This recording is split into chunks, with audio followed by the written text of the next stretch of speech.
In the words of John Lasseter, the only reason why you want to make a sequel is because you have a great idea for it. Unfortunately, we all know that's bullcrap. The actual reason why sequels are made is because the first movie made so much money at the box office that the companies just want to milk it into a major franchise till it's bone dry. When the sequels do come out though, they can be either good, or most of the time, just terrible. And animation is no exception on this. But when they end up good, they show you how a sequel is supposed to be. What makes a good sequel? Well, in movie terms, what a good sequel should do is take the settings and characters present in the first movie and tell a new story with them, while also continuing the story already established. A good sequel plays with new tones, new themes, and puts the characters through new trials. A good sequel ultimately shows growth from the previous, raises the stakes a bit, and most importantly, feels necessary. Hi everyone, welcome back to John and Battle Reviews. As some of you may or may not know, it is the 10th anniversary of the PAW Patrol franchise, and during its celebrations, it did come with its sad moments, including the passing of one of its directors, Charles E. Bastien, who was also known for other children's programming like The Magic School Bus and Handy Mandy. But, on the plus side, the franchise did have its own spin-off series titled Rubble and Crew, and the recent announcement that the television series is upgrading its visuals, inspired by the movies, which one of them, its sequel, I'll discuss about. But before I get into our subject, I would like to take this moment to discuss about my opinions on the first PAW Patrol movie. If you want to hear my elaborated thoughts on it, I have 2 links in the description. Check them out. But, to put it shortly, I've selected praises for several things. For one, it was director Cal Brunker's redemption in the realm of animated films. After filming a bit with Escape from Planet Earth and The Nut Job 2 Nutty by Nature. Another is that it's one of the few G-rated animated films, since like the Peanuts movie, to not be from Disney or Pixar. And third, in my personal opinion, is one of the rare examples of how the adaptation plays out better than the cartoon series itself. As for the film itself, I thought it was a good film, a fine one, I might add. While it does have some predictability, lazy villains, and juvenile tone, the upgraded animation, the action sequences, and its heart were pretty well done. And despite what others think, I think this preschool-oriented film can be enjoyed like the Sesame Street movies like Follow That Bird and Elmo in Grouchland. Now to move on with its sequel, PAW Patrol The Mighty Movie. It's the first of a few things to come to the franchise. Like for one, it's PG rating, which is pretty rare coming from a preschool-based movie. This film almost wanted to take some slightly bolder and bigger steps than its predecessor. Another thing is the different composer. Previously, the first movie's score was done by Heitor Pereira, and here it has Marvel's first ever female composer, Pinar Toprak, who gives this film a more cinematic approach musically. And this was one of the most anticipated animated films I've been waiting for. After Cal Brunker, along with Bob Barlin, his writer and producer Jennifer Dodge, tested the waters with the puppies in the first film, how did they do in the second film? Well, let me elaborate on this. I might get some controversial reviews from its detractors. But no review is too big, no pup is too small. Now, the best way to describe this story is in one phrase, described by Rebel, like, is more, just a little bit extra. And by that, I mean there was more action, more comedy, and most importantly, more heart, one of its biggest strengths. To break them down, starting off with the action. Remember how the first film has some slightly intense action? Here, it cranks it up a bit. Like, there's more explosions and destruction and more dangerous situations the pups get into. And I thought that was an admirable accomplishment that Cal Brunker wanted to do this, even if it's for younger kids. As for the comedy, while it does have a few of its self-referential humor regarding its merchandising arm, it does have a few solid ones, like return of Rubble's one-liners, Liberty's snarky comments, and for new, some physical slapstick comedy from the Junior Patrollers, which I'll get into, and the comedy was really good. Now finally, its heart. While it was pretty rare that the first Paw Patrol movie would actually have some heart regarding the emotional core revolving around the relationship of Ryder and Chase. Right here, this is much more emotionally scarring for the smallest member of Paw Patrol, Sky. And it does have a few moments where it can hit you in the feels, and it was really surprising that the team went a bit hard with this one, but that's quite an accomplishment. But what about the main story itself? Like, after Chase's confidence building story in its predecessor, this here revolves around about not judging a book by its cover, revolving around Sky's journey.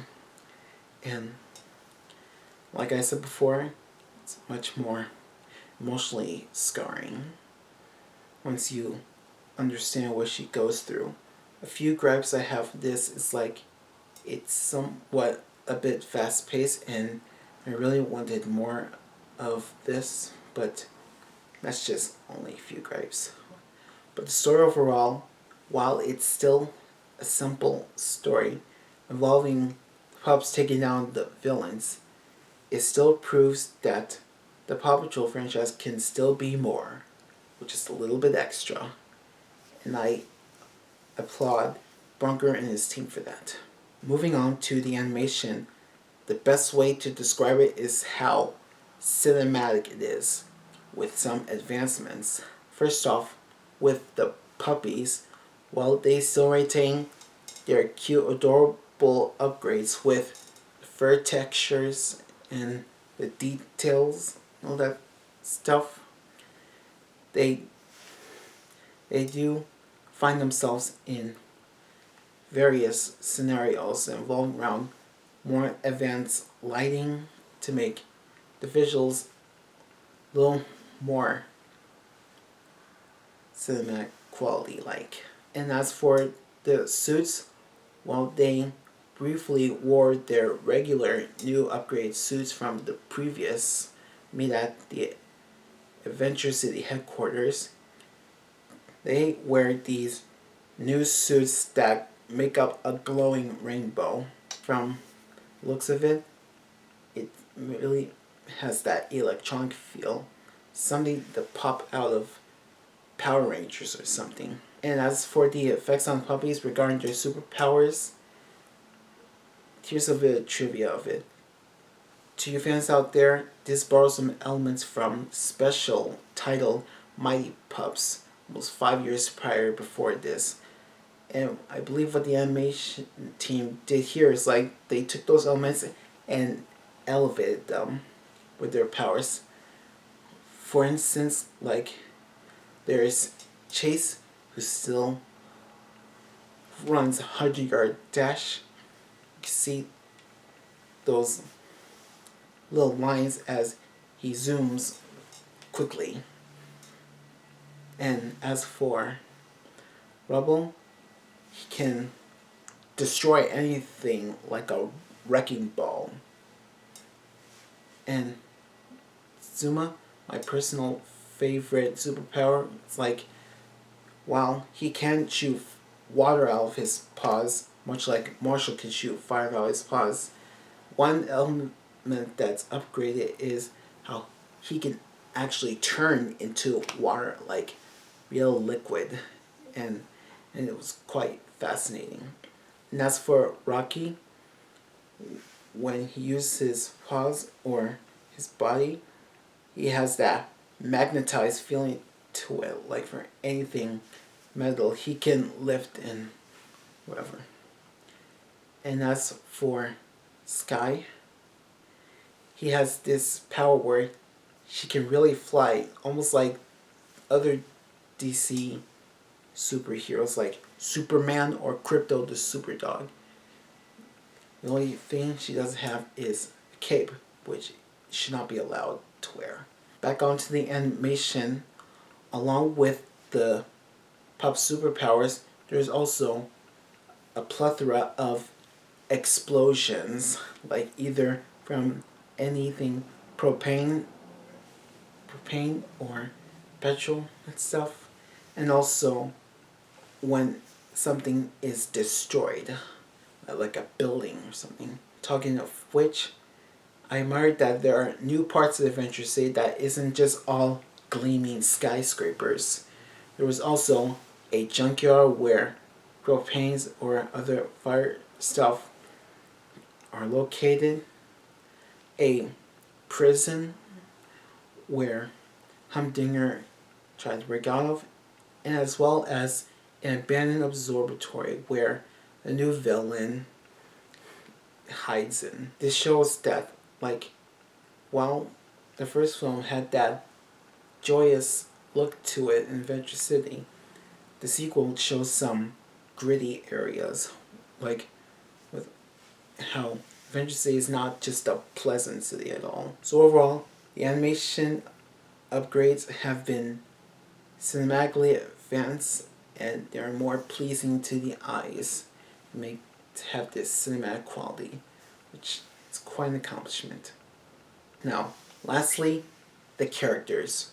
The best way to describe them, including the ones that are not the main focus, I say they've been beefed up.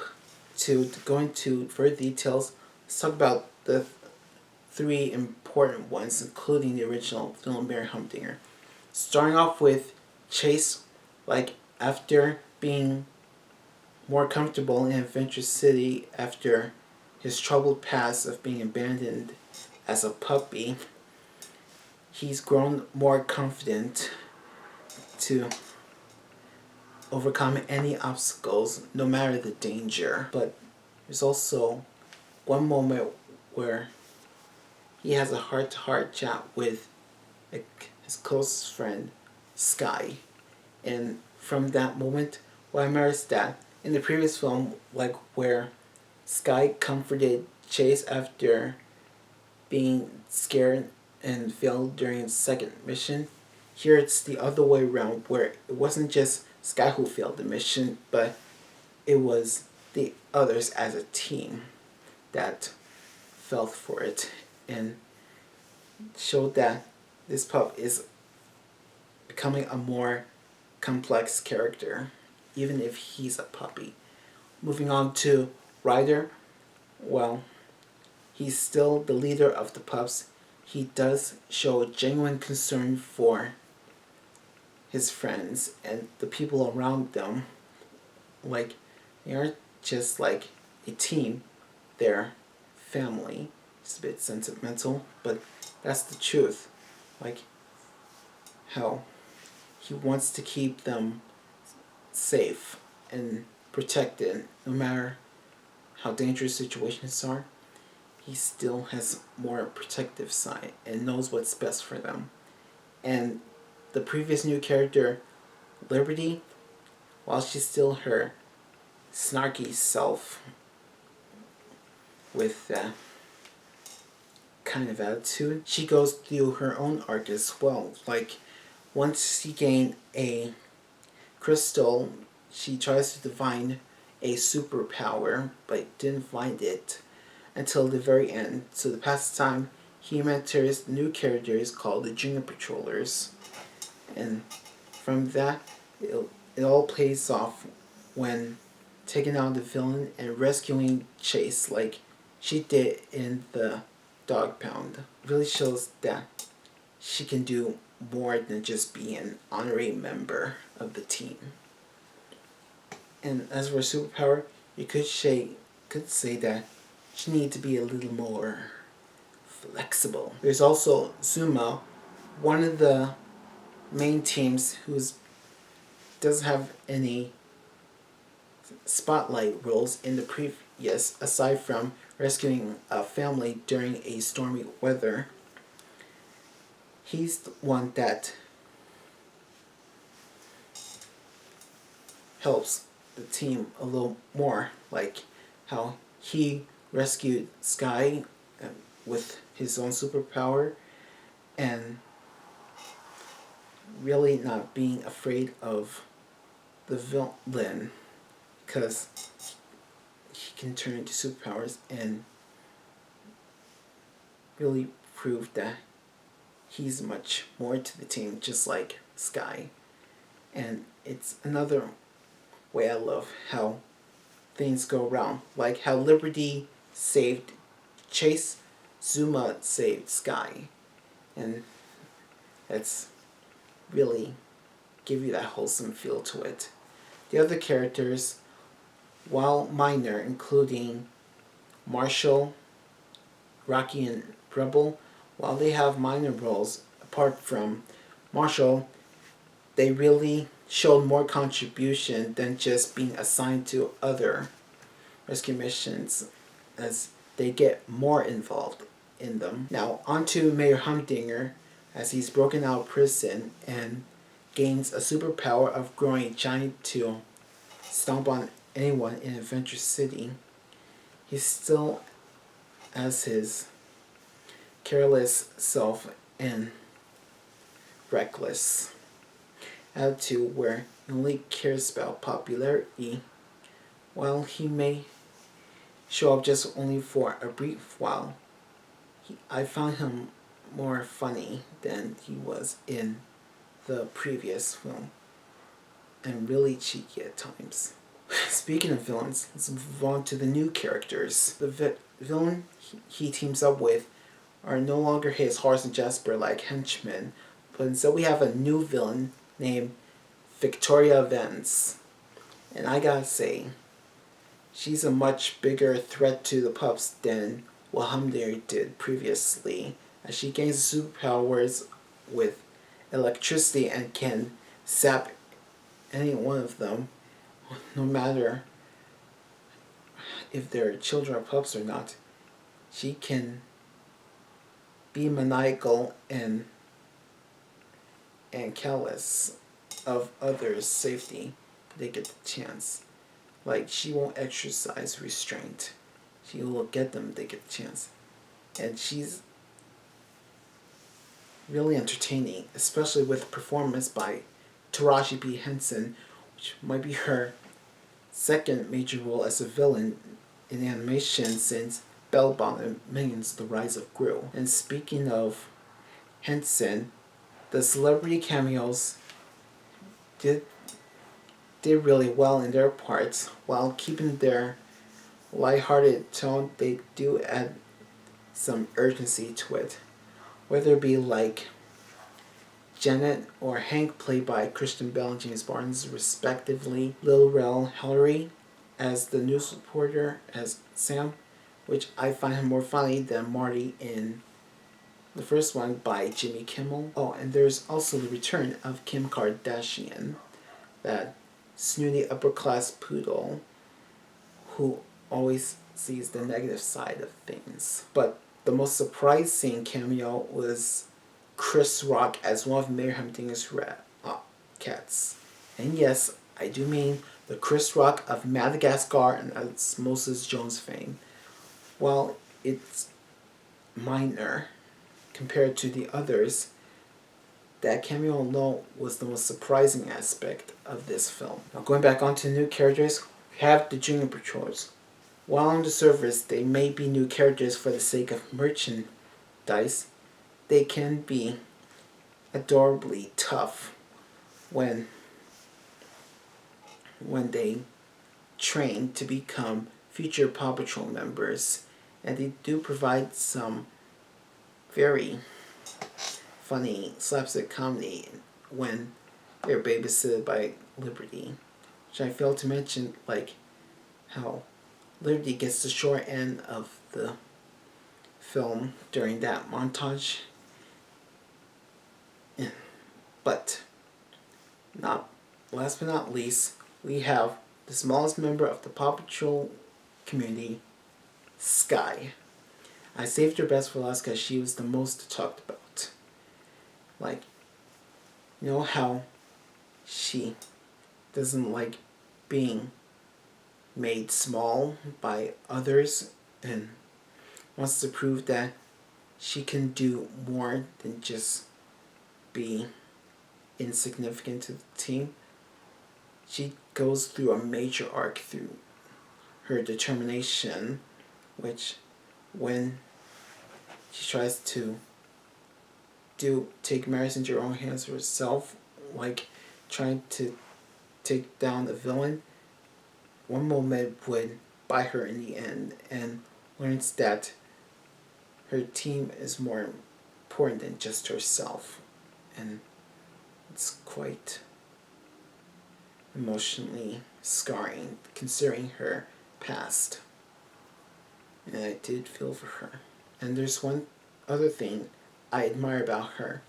Do you guys know Katie Softpaws and Puss in Boots: The Last Wish, Princess Peach in the Super Mario Bros. Movie, and Gwen Stacy in Spider-Man Across the Spider-Verse?